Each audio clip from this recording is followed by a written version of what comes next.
ভাঙে গেল, টিভিটা একদম গুড়া গুড়া হয়ে গেল। এখন ওই ভাঙা টিভিতে আমি কি করবো? পুলারে কখন পাঠালাম টিভি ঠিক করে আনতে, এখনো আনতাছে না। টিভিটা যে আমি ভেঙে ফেললাম, এখন আমি কি করবো? আব্বা তো একদম আমার খায় ফেলবো।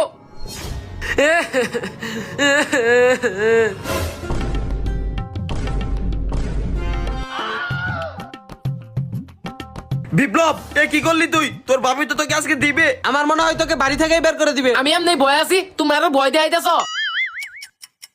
এখনো আনতাছে না। আচ্ছা ঠিক আছে, আমি তাইলে ঘরে যাই গা, আইলে তো ডাইকি দিব। আমার কাছে একটা বুদ্ধি আছে, এদিকে আয়। বাহ, গুড আইডিয়া। হ্যাঁ, এটা দিয়ে হবে এখন আসল খেলা, চলো।